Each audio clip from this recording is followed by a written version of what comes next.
त्र्यासमीर party. शिक्षण म्हणजे केवळ पुस्तकी ज्ञान नव्हे, तर प्रत्यक्ष अनुभवातून शिकलेल्या गोष्टी मनावर कायमच्या कोरल्या जातात. याच हेतूने रत्नागिरी जिल्हा परिषदेमार्फत नुकताच एक प्रेरणादायी अभ्यास दौरा आयोजित केला होता. या दौऱ्यात आपल्या केंद्रशाळा लाटण मराठीची विद्यार्थिनी गौरी अनिल सुतार हिने देखील आपला सहभाग नोंदवला. आज आपल्यासोबत गौरी इथे उपस्थित आहे. चला तर मग तिच्या याच अनुभवांचा पट या खास मुलाखतीतून उलगडूया. स्वागत आहे गौरी तुझं. धन्यवाद.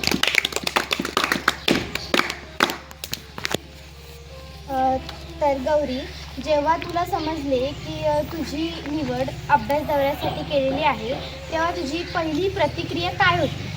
जेव्हा मला समजले की माझी निवड अभ्यास दौऱ्यासाठी झालेली आहे, तेव्हा मी खूप आनंदी होते. असं मला वाटत होतं की जगातील सर्वात जास्त आनंद मला आज भेटला. छान.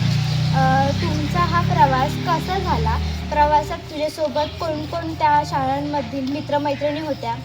आमचा हा प्रवास खूपच छान झाला व प्रवासामध्ये माझ्या कादर साहेबला मंडणगड दाखवली अशा कितीतरी शाळेतल्या मैत्रिणी होत्या व त्याचबरोबर शिक्षक शिक्षिका हे पण होते. त्यांनी आम्हाला आईसारखी माया दिली व आमची नीट काळजी घेतली. छान. प्रवासादरम्यान तुम्ही गाणी, गप्पा किंवा खेळ असे कोणकोणते उपक्रम केलात? प्रवासादरम्यान आम्ही गाणी गप्पा गोष्टी केल्या असतात. त्याचबरोबर बसमध्ये वेगवेगळे गट काढून आम्ही गाण्यांच्या भेंड्या खेळत होतो. त्याचबरोबर वेगवेगळ्या शाळेतली समूह साजरे करत होतो. पुणे जिल्ह्याचा निसर्ग खिडकीतून पाहताना तुला सर्वात जास्त काय आवडले? पुणे जिल्ह्यातील निसर्ग खिडकीतून पाहताना मला सर्वात जास्त ऊसाची शेती, त्यामध्ये नारळीचे झाड, तसेच पुण्यामध्ये कोकणापेक्षा पुण्यामध्ये काहीतरी वेगळं असं बघायला मिळालं. छान. या दौऱ्यात तुम्ही कोणकोणत्या महत्त्वाच्या ठिकाणांना भेट दिल्या? या दौऱ्यात आम्ही सज्जनगड, पिंपळ-चिंचवड, तारणगंग विज्ञान केंद्र, शनिवारवाडा, लाल महाल, दगडूशेठ हलवाई, प्राणी संग्रहालय, तसेच बारामती सायन्स केंद्र इत्यादी महत्त्वाच्या ठिकाणांना भेट दिली. छान. एखादे ठिकाण सांग जे की तुला सर्वात जास्त आवडले आणि का आवडले? बारामती सायन्स केंद्र येथील मला ठिकाण खूप आवडले, कारण की तिथं आम्हाला डायनासॉर म्हणजे कसे गायब झाले, डबल आपली सूर्यमाला म्हणजे काय, सूर्यमालेतील ग्रह म्हणजे काय, सूर्य कसा, पृथ्वी कसे, सगळं दाखवलं. तिथे गेल्यावर तुला कोणती नवीन तांत्रिक किंवा ऐतिहासिक माहिती मिळाली जी तुला आधी माहिती नव्हती? मला हे जाणूनच घ्यायचं होतं की आपल्या इथे म्हणजे जादूगर वगैरे येतात, ते आपल्याला जादू करून दाखवतात. ते आपल्याला खरी वाटते, पण ते खरे नसून एक विज्ञानाचा खेळ आहे. तिथे आम्हाला दाखवलं, एक ग्लास घेतलं आणि त्याच्यात पाणी टाकलं आणि ते आम्हाला आडवं करून दाखवलं. पाणी खाली सांडलं नाही. त्याने आम्हाला विचारलं की काय आहे? आम्ही बोललो हे आम्हाला माहीत नाही.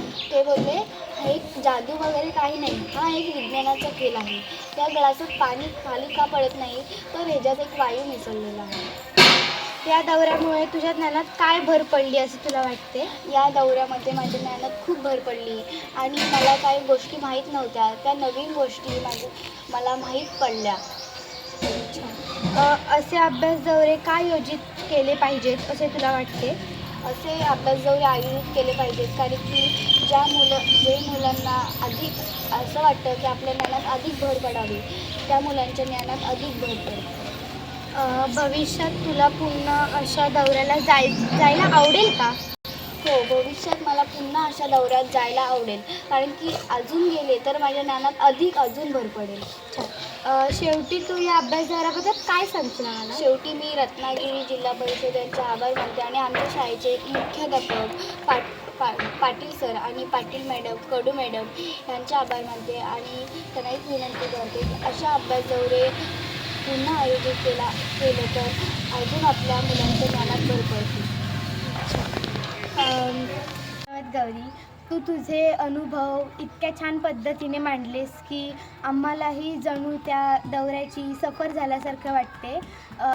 पुस्तकी ज्ञानात भर पडत नाही, तर आत्मविश्वास व जगाकडे पाहण्याची एक नवीन दृष्टी मिळते.